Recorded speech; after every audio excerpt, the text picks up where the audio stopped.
The Partial Breakaway Podcast with your hosts Nick and Junior and producer Vince, bringing you elite fantasy hockey information to help you win your fantasy leagues and win at life.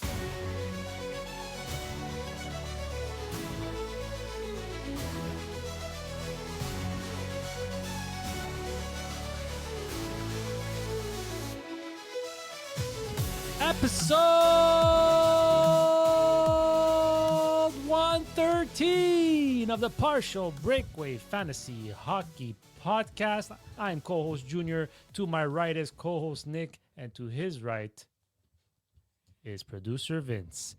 Our first episode of the new NHL calendar season, I should say. Right. We are Sunday night. The league starts in 2 days. 2 days. Are we ready? We are recording on October the 5th. This episode comes to you live from our new studio. Yeah. Same location as before, with a brand new wall and some nice memorabilia as well. Very excited, guys, for this new year. I know I say I'm excited every episode, but I'm truly excited. Well, congratulations to everybody. By now, most of your drafts, if not all your drafts, are done. I know we here have our own partial breakaway draft to do in another episode coming next episode. But we also have one more draft, a redraft league on Tuesday night. Oh, yes, we do have a redraft league on Tuesday night. So that'll be fun. So babe, I'm not home Tuesday night. Oh, boy. Before I toss it over to Vince to talk about our beautiful Partial Breakaway Listener League, I want to tell you guys where you can follow along. Follow us on our social medias at Instagram, X, TikTok at Partial Break Pod. Like and subscribe on YouTube. If you want to listen to our podcast, any audio podcast platform has our show. So just search Partial Breakaway Fantasy Hockey Podcast, and you'll find us on Spotify, Apple Podcasts, you name it, we're there. Vince, off to you, baby, for our listener league. Well, our listener league. I mean, we're gonna go in depth in this episode about the listener league. But for anybody who's interested, I think the deadline is Tomorrow. Technically, it's Tuesday before 4 p.m. Oh, yes.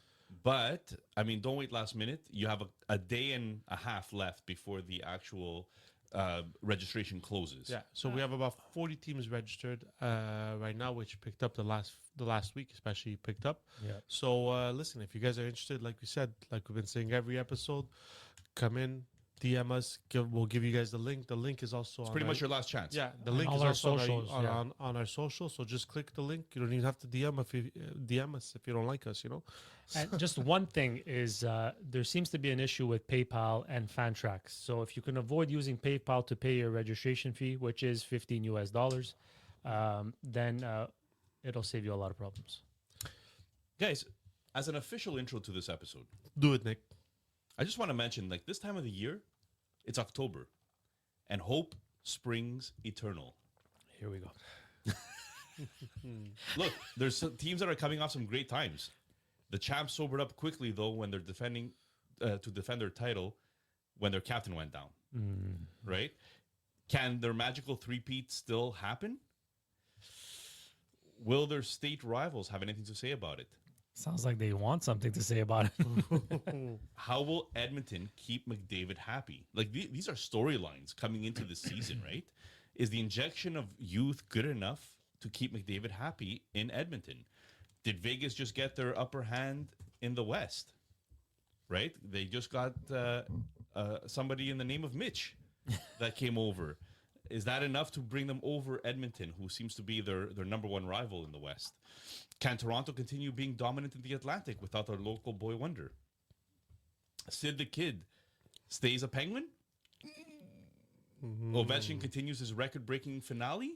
Is it a finale? Is it a curtain call after this season? He hasn't announced it. Talking about record-breaking, how does Minnesota navigate the choppy waters that is Kirill the Thrill's record-setting contract? 17 mil. Bedard, is he better than Celebrini or vice versa? Snugerud versus Demidov for the Calder. It's storyline season, ladies and gentlemen. Every team has a storyline. Hope springs eternal to begin a new season. Whether you're a fantasy manager or a real manager, you all actually have a chance. You're all in first place as of right now, but maybe not by the end of this week. Well, yeah, by the end of this week, I'll be first from the bottom. Thanking again. Thanking again. Thanking again. Oh, are you guys ready for the? It's back. Are you guys ready? Oh my gosh, guys. Oh my God. Our routine's Wait, coming wait, back. wait, wait, It's wait, feeling wait, good. wait. I'm feeling the electricity in the veins. Whether you're chasing goals, breaking records, or building champions, Sportira has your team covered. Custom uniform, premium textiles, fast turnaround. From the field to the court, from grassroots to pros, Sportira brings your game to life. Outthink, outwork, outplay. www.sportira.com.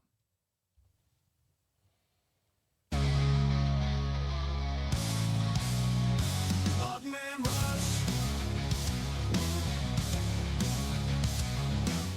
I was about to swear. Effing right, baby. It's back. It's back. The Odd Man Rush is back, ladies and gentlemen. And today's host, by the way, brought to you by Sportira, which is the reason that we played that little promo.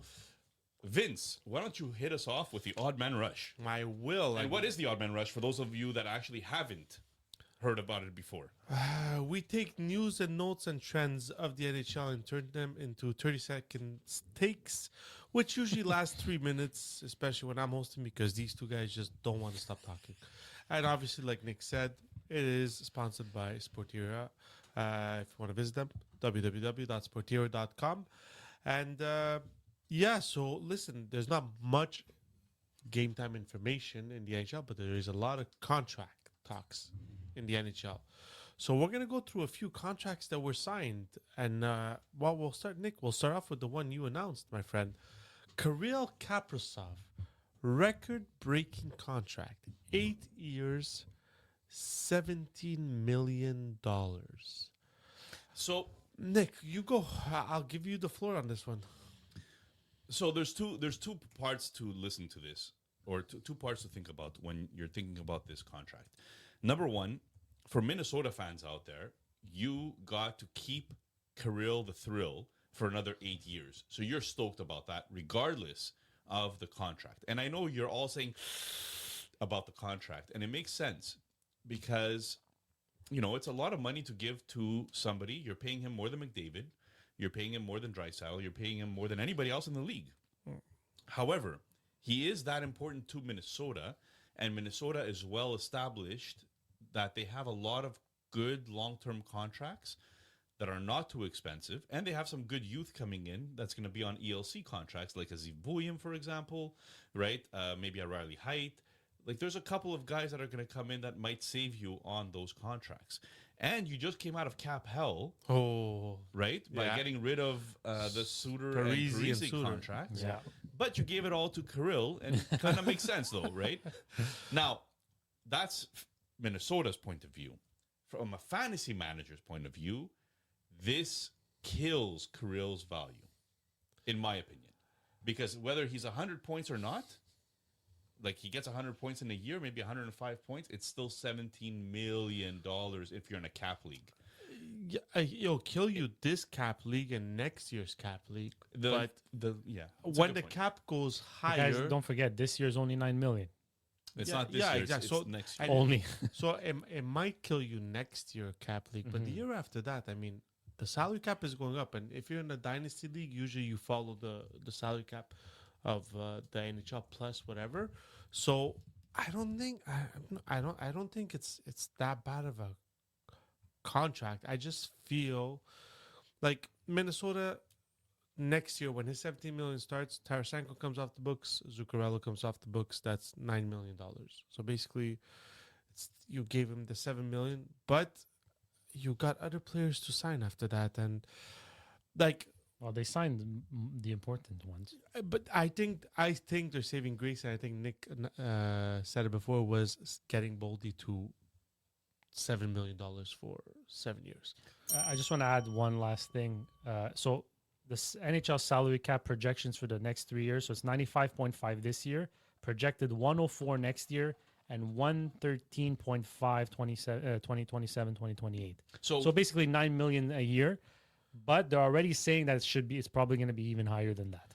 So there's a colleague of his Yeah, so we're going to stick with Minnesota because there's two other contracts that they also signed.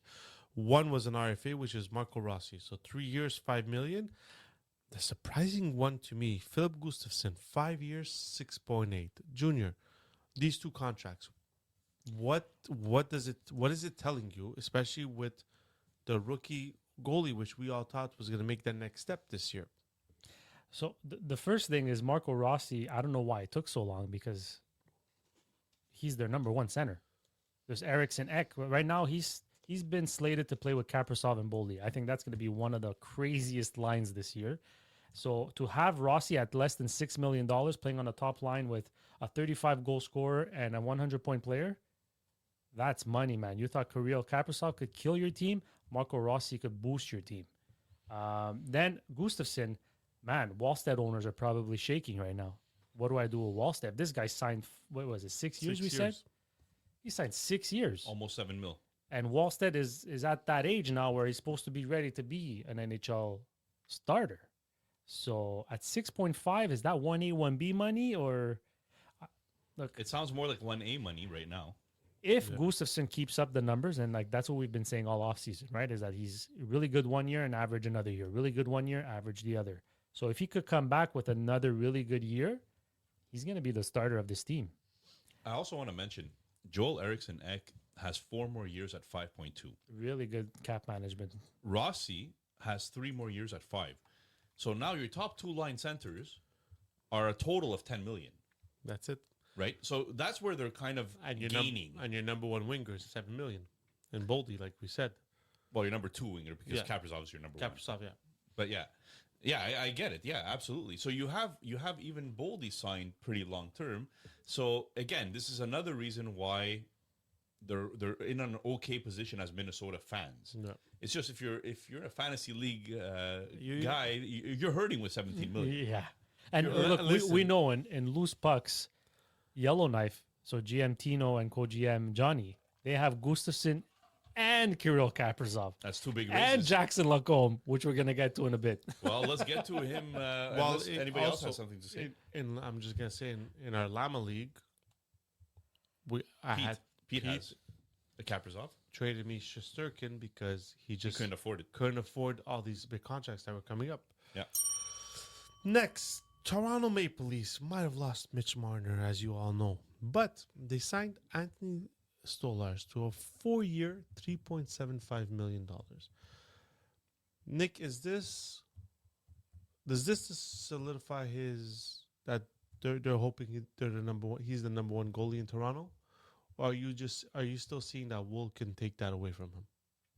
Well, I think it's a 1A, 1B. This is like the clearest 1A, 1B that there is in the league. Okay, Because you have Stolarz now at what did we say? 3.75. 3.75, and I think Wool is at 3.66. 3.66.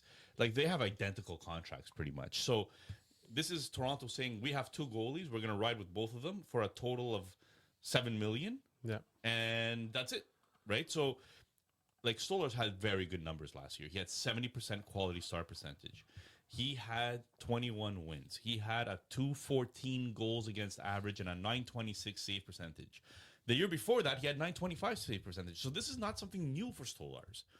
The difference is he doesn't play even half the games, right? He played 34 games last year, still got hurt, right? So you're kind of looking at somebody that could, he's a bit of a Band-Aid boy. He's a bit of a papier-mâché that we call here on this podcast. So loose leaf paper, right? You have to hope that one of these guys, and that's why I think you need 2, right? For Toronto, that's why I think you need 2 of these guys. I think for their team, This makes it's sense. the perfect build. Two really good goalies that when they play a limited amount Could be elite. have really good numbers. Yeah. so fantasy relevance. You're not if it's a 1A 1B, you're not taking Stolarz in your top 10 goalies right now. Well, I'll tell you what. Depends how the scoring system works. Everything depends on whether or not it's a daily lineup or not. If it's a redraft league, Well, it's still, you could be a daily lineup and a redraft league, right? But I picked Like if you have lock lineups, less. So I picked Stolarz as like my 3rd first round pick in a year-long league that's not daily, right? he still had good enough numbers that helped me. Okay. However, if you're only counting wins and if you're counting saves, 34 games played might not be enough in a year to be worth it. So you have to look into that. You have to pay attention to that. The only thing, though, 34 games was because he got injured. Yeah, But if either way, if they're he would've fully played, what, healthy, 40, I think 41? he still plays about Okay, plus so 40 plus. If it's a daily, 45. Vejmelka, who does not have this good numbers, might play 60 games. Yeah. So just if saves are worth a lot, right? yeah. You might be better off with Vejmelka than you are with Stolars. So in a daily league, Storlars has more value than a weekly league Because you could put him in, Oh, yeah. put him out. because you can. Okay. Makes sense. I'll put these next two together because it's two defensemen. He's always putting them together. But it's because it's two defensemen that have, I don't know, like we when we go to work, when we try to apply for a new job, we do a CV, and we say what we've done on this, right? What are you telling your wife right now? So like, these two guys don't have much to write on their CV, but yet, Luke Hughes, 7 years, 9 million, Jackson Lacombe, 8 years, 9 million. First question, which one surprised you the most? Second question is, which one or neither of them will be regrettable? Surprising. If anyone says it's not Jackson Lacombe, they're smoking some good pot. Like, the guy, he played 71 games in 2023-2024 and got 17 points. Okay? He was averaging 19 minutes of ice time. Then in 2024, he must have ate his spinach, became Popeye, and got 43 points in 75 games. Now, what's 43 points in 75 games? It's $9 million. That's Well- wild, man. Look, he was a top, 20 almost defenseman in the league for that season. But they must see something in him that they're really gung-ho about Well, this. that's what I was going to get to. What's really encouraging is that this extension happened after the new coach, Joel Quenneville, saw him at training camp and had a few games and a few practices to know what he's all about. So I feel comfortable as a fantasy GM going into the season with a Jackson Lacombe. I'm a Zellweger fan, and now I'm worried. But this is so with this contract of Lacombe, let's say we're talking about Lacombe first. What does it say about fantasy owners that have Zellweger or Minchukov? I think that Lacombe is clearly the number one defenseman on this team right now. They're paying him as such. Yeah. And regardless of how much internally we prefer a Zellweger or a Minchukov, Anaheim just showed their hand. This is who they think Exactly. is their number one guy. So, you don't pay Lacombe $9 million to be a second pairing guy on the second power play. No, and just a Right. defensive specialist. Like you don't pay defensemen $9 million to be defense. It's because they're your number one offensive option. So Luke Hughes, Luke Hughes makes a little bit more sense because he's got a track record now of 2 consecutive years at 40-plus points. And I get it, $9 million is still high, but The way the cap is going. The way the cap is going, $9 yeah, you have million- to anticipate that that's going to be an average salary. I mean, Darnell Nurse made $9 million, Werenski's making $9 million. Those contracts were signed a couple of years ago. I'm sorry, Quite a Nick, few years ago. I'm just gonna say the thing with contracts now is that I feel players are signing contracts for the salary cap in 2 years because the NHL not showed their hand, but showed what the salary cap will be The at. projections, yeah. The projections, agents said, well, in 3 years, when salary cap goes up 7 million, 8 million, he's going to be on a good contract for you. So that's why. But like Luke Hughes, I'm just 7. going to mention, that's how Toronto got in trouble. Yeah, of course. Of I course, know. nobody's predicting another No. shutdown, but that's how Yeah, Toronto that's got. what how- screwed them. yeah, that's Toronto what got screwed screwed. Let's be So honest. Luke Hughes, Nick, 7 times 9 million right now could be a hard cap hit to receive as a dynasty league owner. But can he take over? Because we got to remember, we forget New Jersey still has Hamilton. They still had Nemec that they drafted second overall. So where do you see this going with Luke Hughes? Well, I think Luke Hughes is the future there. And I think Nemec right now is unfortunately on the back burner. He's being left behind. And it's not that, different players develop at different speeds. And Luke Hughes always had that offensive pedigree. And you're going to pay for the offensive pedigree.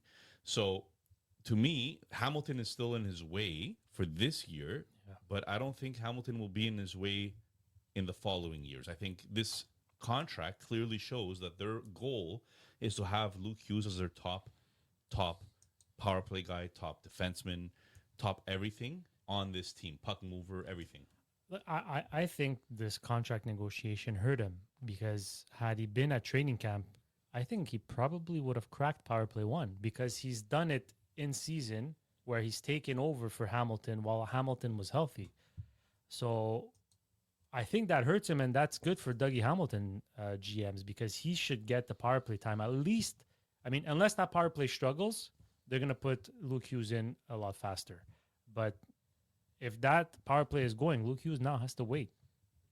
Well, actually, it's funny that you said this. I'm looking at my phone right now just to see if the trade offer that I made for Hamilton is going to pan out. So I have. You didn't message me. No, it's not. It's not in any leagues that you're in.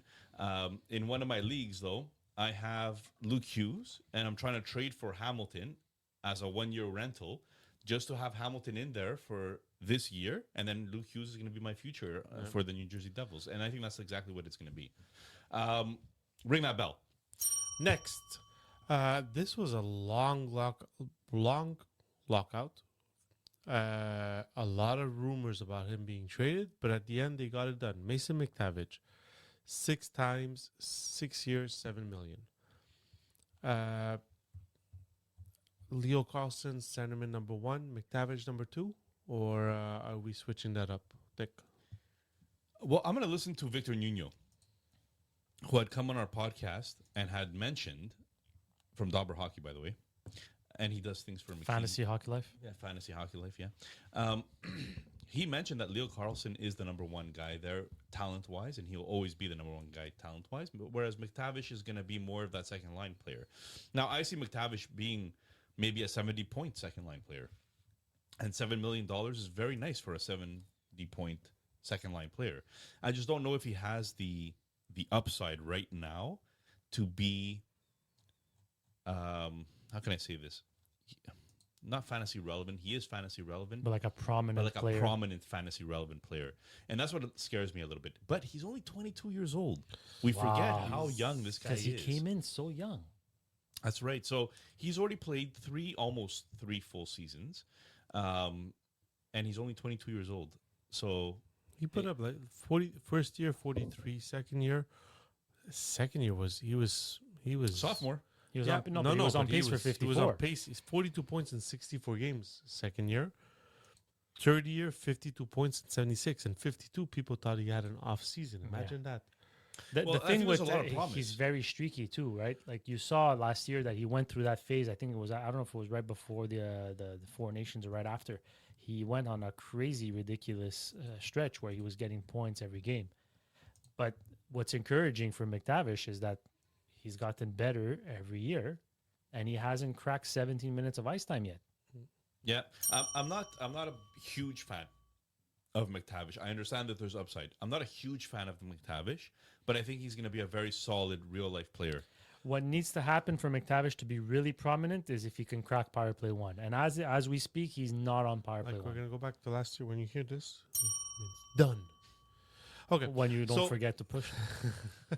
So these are That's why he doesn't host it. these are mentions. So honorable mentions that we have. I'll go with the first three. Bowen Byram, 2 years, 6.25. Fowler with St. Louis, 3 years, 6.1. Spencer Knight with Chicago, three times 5.8. Bowen Byram has Owen Powers has the lean in front of him. Fowler seems like they signed him to be that number one defenseman because there's nobody behind him. They had Broberg, who had a good season. They got Mayu, who's a young defenseman.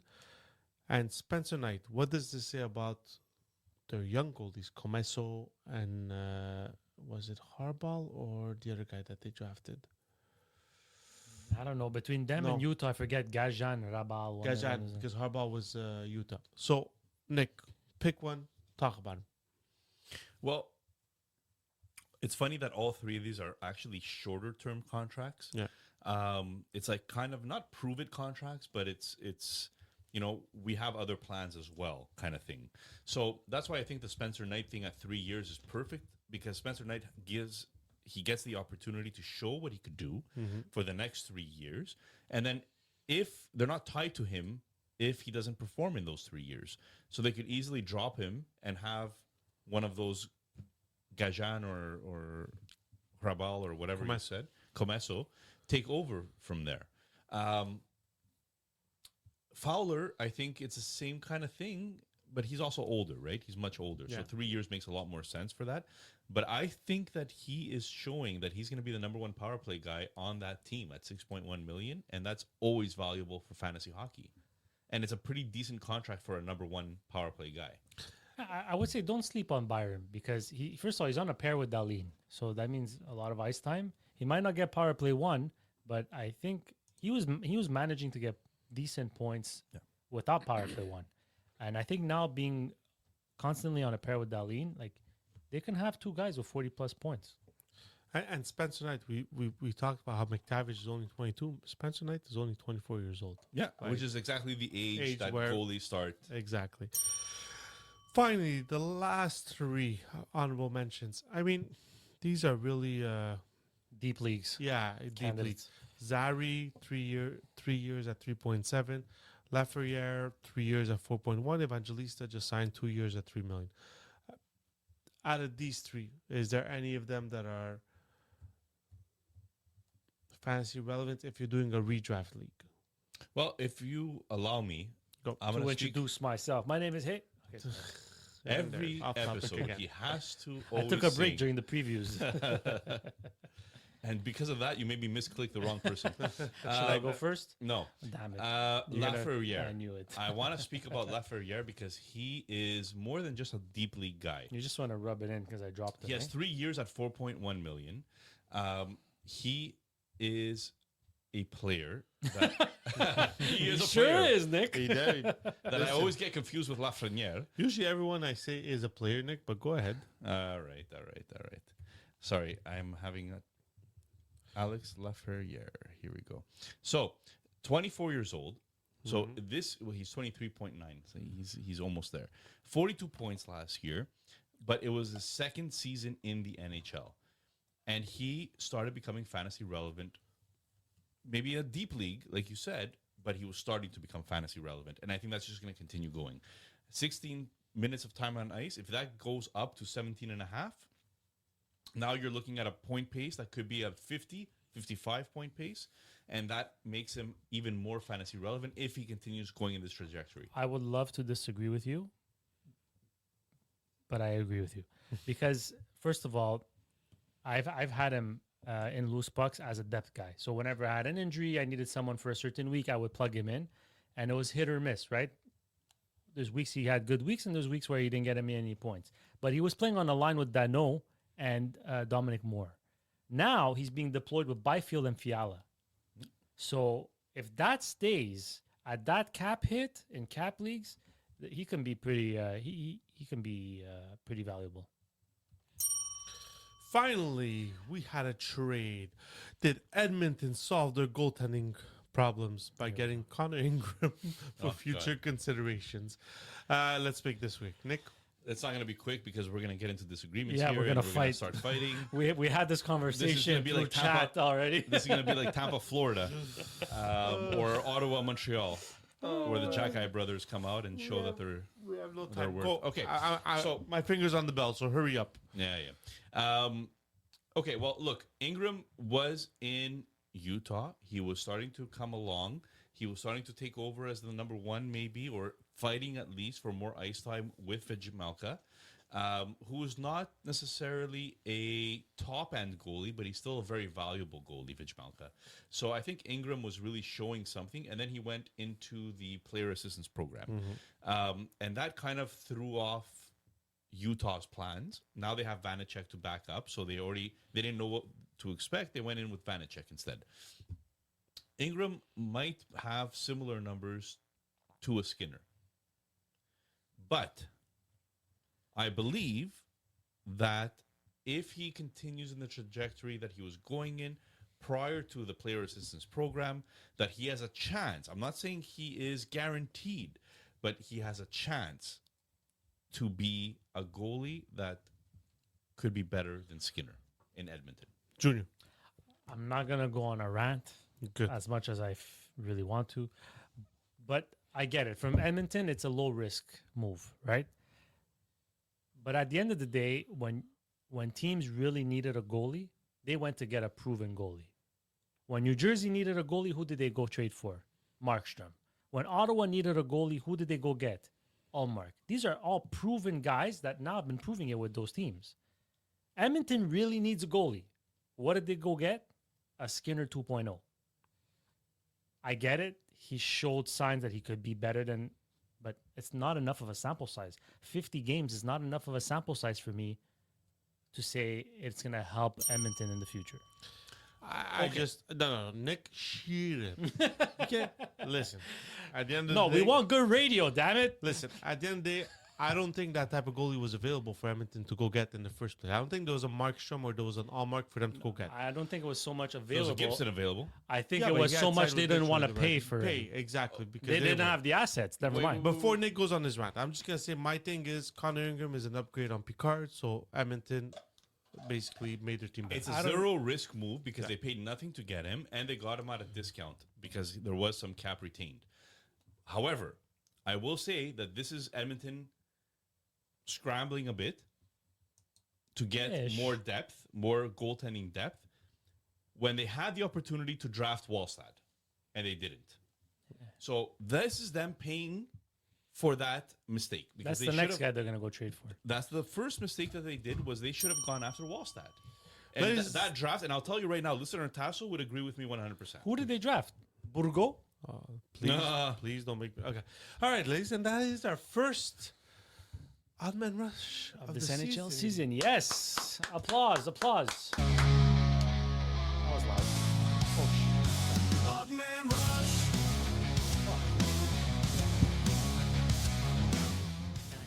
That was explicit. Nobody heard anything. Okay, What are you so talking about? before we get into our second and final segment of our PBLL, which is our Partial Breakaway Listener League, we're going to give it to our DraftKings promotion. NFL fans, what's your favorite touchdown? For me, it's the next one because with DraftKings Sportsbook, an official sports betting partner of the NFL, every touchdown could bring you closer to cashing in. From first touchdown score to anytime TD props or the thrill of live in-game betting, every snap is loaded with opportunity. If I take a look at Monday night's action, which is tomorrow night, Kansas City Chiefs are playing versus the Jacksonville Jaguars in the beautiful state of Florida.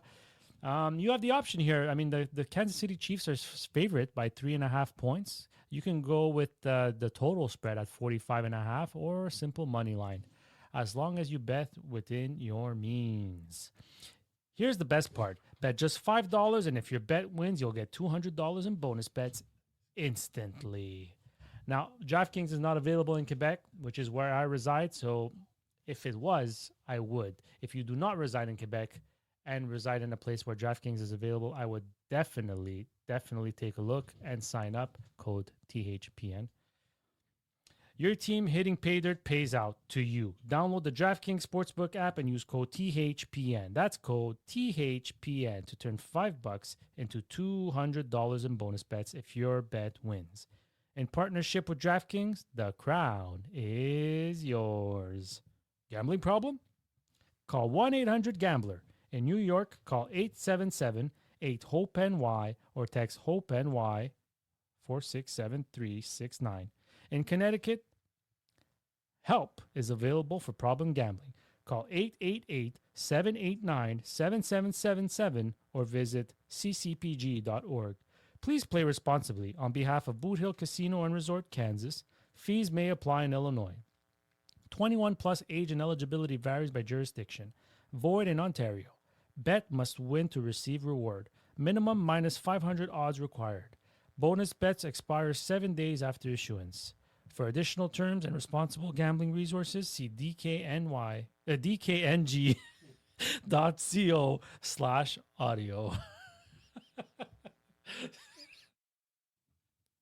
Wake up to the aroma of fresh bread and warm croissants baked every morning at Boulangerie Pâtisserie Italia.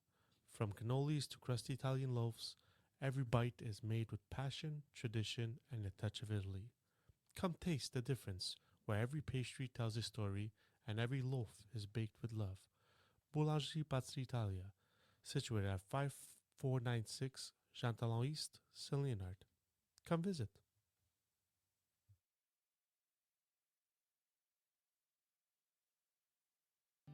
PBL Listener League, that Nick affectionately calls Pebble, but no one else likes it.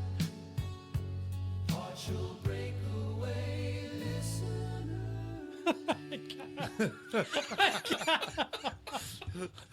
That's right. I do affectionately call it Pebble, and absolutely nobody likes it. But I'm going to continue calling it Pebble.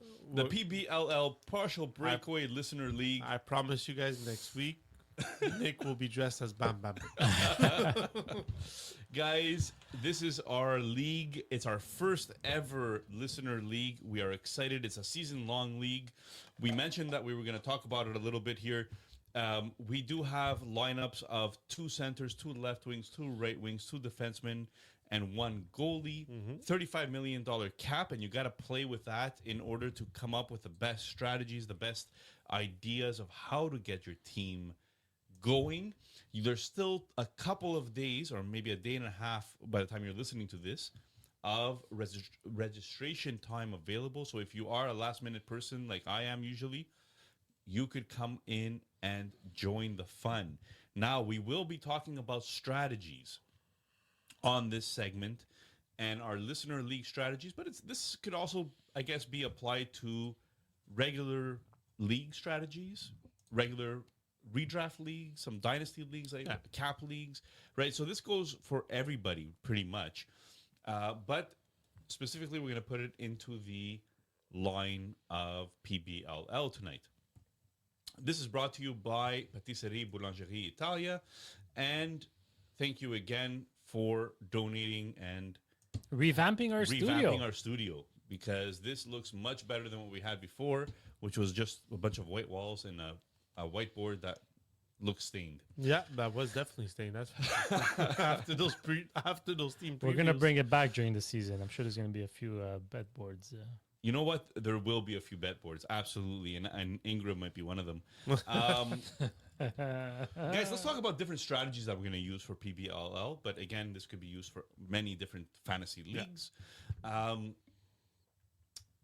especially in a cap league. You want to try to find the best value contracts, and it's very hard not to pick ELC contracts that are under $1 million.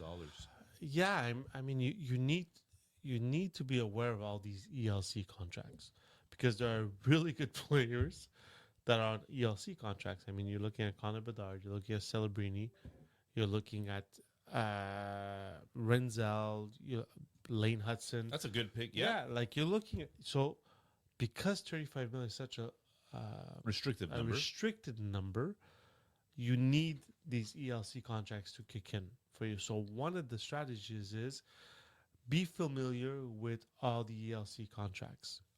Just put them as your watch list, so you know which players are on ELC that are fantasy relevant. Junior? Yeah, I agree. The problem is not the problem, but sometimes you could get in trouble when you rely too much on them.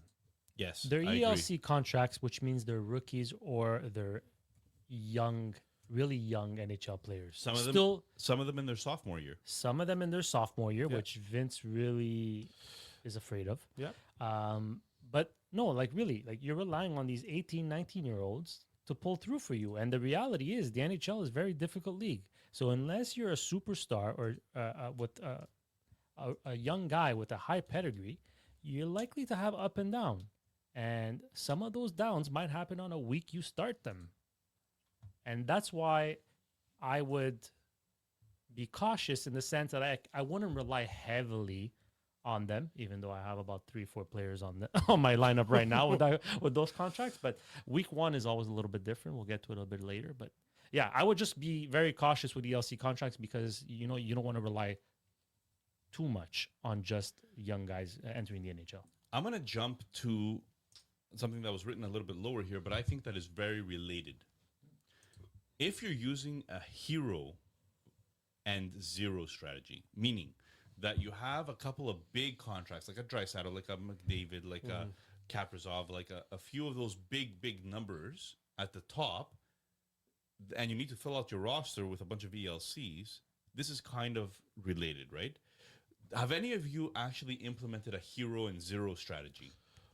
Yeah, I definitely implemented. I'm just gonna see which team it was. I think it's this one. So just to tell people why Vince is saying which team it was, because you could have multiple teams in PBLL. So if you do want multiple teams, don't feel bad. DM us. It doesn't take much for us to send you another invite to add additional leagues. I think that our co-host over here is the only one with one league right now, but might change in the next couple of days. Yeah, And so I have 3 leagues. I have 3 You have 3 as Teams, well. teams. 3 Teams. teams, I'm sorry.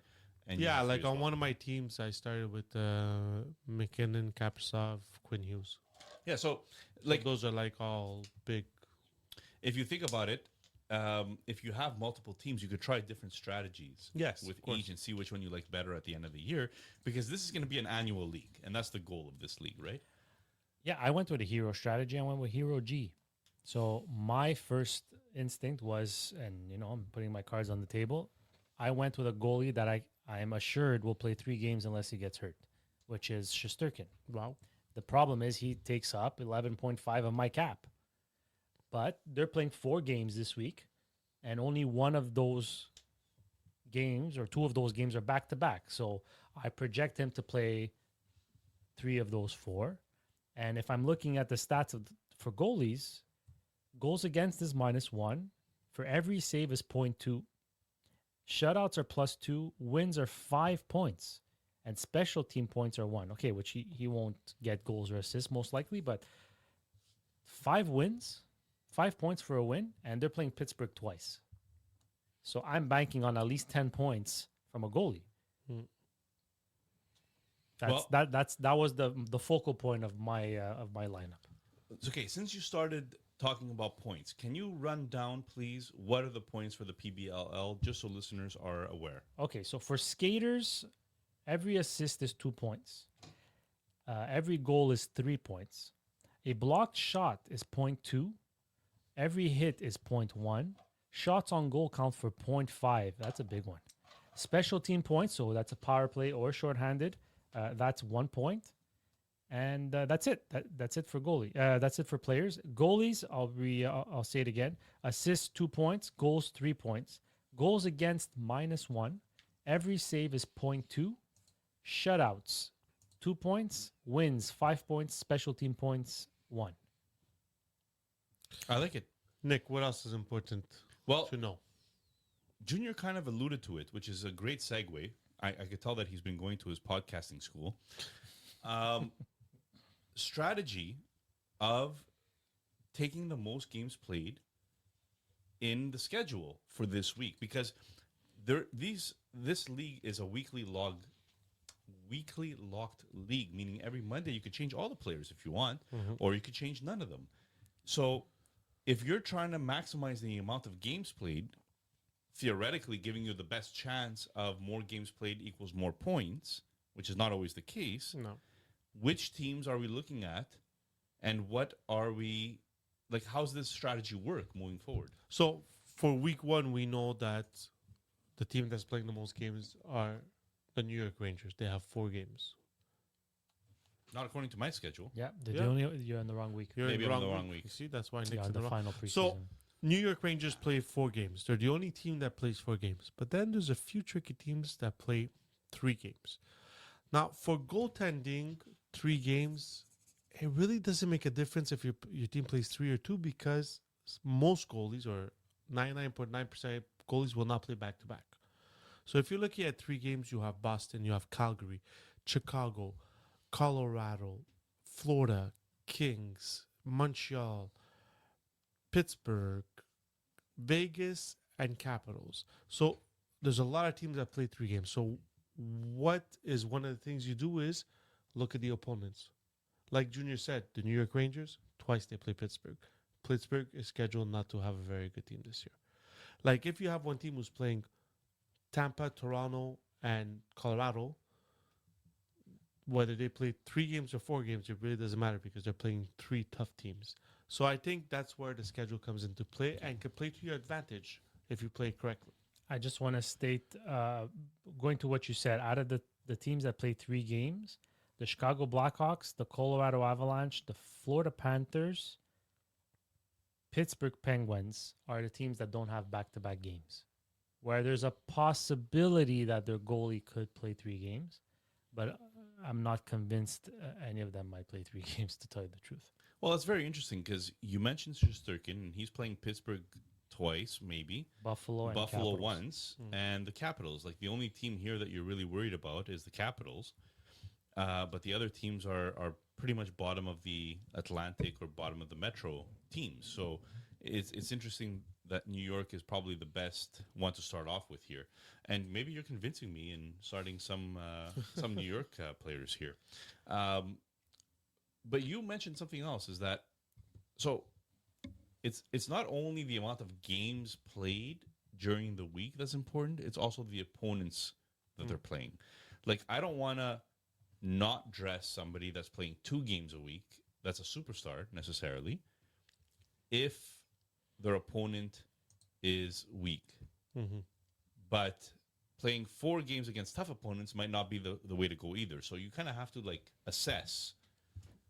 And Yeah. daily faceoff gives a very Like- good like- But breakdown. don't be fooled by a good opponent either. I would more be fooled by a great goalie with a great system. Like, I don't know. For instance, like Florida is paying. No, not Florida. No, like- Colorado is playing LA, Utah, and Dallas. Are you scared to play Colorado players? Well, no, No, but Colorado goalies against LA, Dallas kind of scares me. it's like, but like I would take Edmonton Oilers. They have 2 games, but they're playing Edmonton, Vancouver, both teams that didn't make the playoffs last year. Calgary, Vancouver. Calgary, Vancouver. Oh, sorry, Calgary and Vancouver, and both games are at home. Whereas you take, I had them here. Where are they? You take the Devils. They're playing Carolina and Tampa Bay away from home.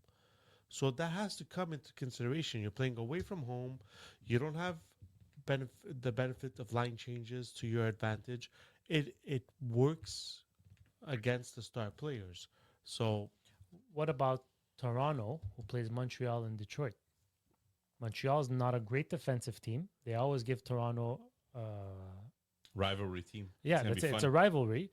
And look, and don't forget, there's one more element, if you don't mind. It's the first week of the season. yeah, Do you remember what happened last year between Montreal and Toronto? Montreal shut out Toronto like 2-0. Yeah. So the first week is like You never know. you never know. Nicholas, next. So let's consider this weekly schedule strategy, and let's compare it to a balanced long-term strategy. Meaning that I set my lineup from day 1. I'm picking guys that I know guaranteed are going to have good seasons. And I'm going to keep that lineup throughout the entire year, regardless of the schedule. And then in case of injury, maybe I'll swap somebody in and out, right? So a balanced long-term strategy, like a macro versus a micro strategy. Like how would that work necessarily? So I'm assuming if you're gonna have a long-term vision, you're gonna have to have one of the top 3 NHL players in terms of points, which is McDavid, Kucherov, or McKinnon. Maybe even Draisaitl if you want to add Draisaitl. One of those top 4 guys to be sure of getting multiple points per game. And from a cap perspective, maybe Kucherov is that guy because he makes under 10 million as opposed to the other guys making 12 and over. That's how I'm seeing it. And then you're going to have some Connor Bedards. maybe some Lane Hudsons, you know, like I think that you know will get points, but don't that are on an ELC contract. Your ELC contracts, the players you pick on ELC contracts are going to be the most important players you pick for this lineup. If you're going with a lineup of, I'm putting this lineup for the year, because your top guys, you know, your top guys are going to get you the points. It's those ELC contracts, or even if you think there's a player that's making like Marchenko is still making about 3 million, right? 3 points. So you know that's where it's key. But can it steadily stay and go like that? It's first year we're doing this, so it'll be very interesting to see if there is someone who's just going to keep one lineup and go on unless there's an injury and switch. It's going to be interesting. Sometimes changing it so often It is going to doesn't work hurt you either. Yeah, of because course. you know you're going to get bit. It's like Nick said, just because you have the most games played doesn't mean you're going to be first in points. So We see it so many times that Yeah. they'll go 2 games without scoring a goal out of those 4 or something, you know. So, listen, if you listen to our waiver pickups, you're gonna be just fine. but personally, if I had to choose one of those 2, I think I prefer micro to a certain to Look, macro. everybody has a different way of doing it, and it doesn't mean that one way is better than the other. I know for sure that I have a strategy. I have 3 teams, so I'm going to use one strategy, right? Different strategies for all 3. But I've seen in the past where just because you play more games does not mean you're getting more points, No, right? No, for sure. So because we play with PBL, Loose pucks. loose pucks, right? LP, yes. HL. LPHL. So loose pucks hockey league, it's a weekly locked lineup. Yeah. So sometimes I'm going to have guys in that play more games, but then I miss out on those 2 games that my star played or one of my stars plays. He gets 4 points, and the other guy that played 4 games gets 2 points. Right? There's no guarantee that just because you're playing more games is going to give you more points in the end. So The debate on week 1 would be, let's say, do you take McDavid, who's playing Calgary and Vancouver, or do you take Panarin, who's playing 4 games? They're $1 million apart, more or less, you know? but I really like what you guys said. Like, you guys mentioned some really good names there. Yeah, go ahead. Sorry, no, then my other question is, I don't know if we have it. It's not part of our strategies, but how do you guys feel about combos? Like, if you go hero strategy, do you do example McDavid Draisaitl and then ELC the rest of the way? Do you like the combos up front? in one of my teams, I have a combo. I have a Eichel Marner combo. I've got Bedard and Nazar, but they don't really play together other than the power play. But listen, it's the great thing about this league is that there's not one strategy, 2 strategies. There could be 10 strategies that people are going to use to try and outsmart the other ones. So it's going to be so interesting to see the progress of how every team goes. Like we know our strategy, so we'll be very transparent with our strategies that we have and that we're talking about. But like at one point, we might get one of the listeners in who's at the top and say, "Well, you're at the top. What are we using? Not to tell us like your secrets, but I mean, what kind of everybody sees the strategy are you lineups using? anyway, Yeah, right? What kind of strategy are you using that's making it that you've been on top for 2, 3, 4 weeks? It'll and be interesting. discipline is going to be another thing. How fast do you change strategies if things are not going your way? You know, so it's really. I mean, the reason we came up with this, and it took us a while to come up with it. The reason we came up with this type of league is because we felt this would be the most dynamic, the most competitive, and rightfully so. I think it's not a given as to which way to go and who to pick on any given night. I agree with you guys, and I think that you look, if we win, we're not keeping any prizes ourselves out of us 3, but like our prizes are going to go to whoever actually competes with us, the second place, maybe, or third place, and like we're going to give them the money. This was not discussed, by the way. This was not discussed. It might be tiers. reinvested money. into no, but we might use it towards the podcast guests or equipment or stuff like that if we win. But we're not pocketing anything, that's for sure. Yeah, I don't think so. I think this league is for the listeners, so we're gonna focus on the listeners here. But anyways, we'll Nick, talk about that. We'll talk about the key is Why did you mention? just beat us, because we're going after you. Well, We're coming after you. if the playoff pool battle royale was any indication, it won't be hard to beat us. No, I was in the finals. I don't understand why this is happening. I was in the finals. Gee. Guys, I can't wait. I'm really Yeah, this is gonna be excited. The fun. NHL season's around the corner.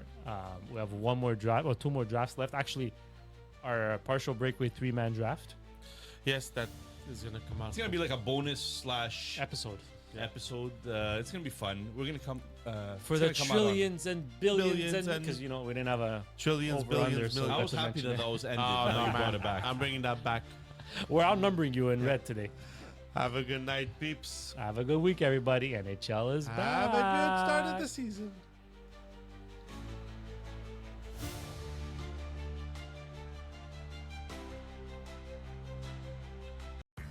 This is the story of the one. As a custodial supervisor at a high school, he knows that during cold and flu season, germs spread fast. It's why he partners with Granger to stay fully stocked on the products and supplies he needs, from tissues to disinfectants to floor scrubbers. Also that he can help students, staff, and teachers stay healthy and focused. Call 1-800-GRANGER, click Granger.com, or just stop by. Granger, for the ones who get it done.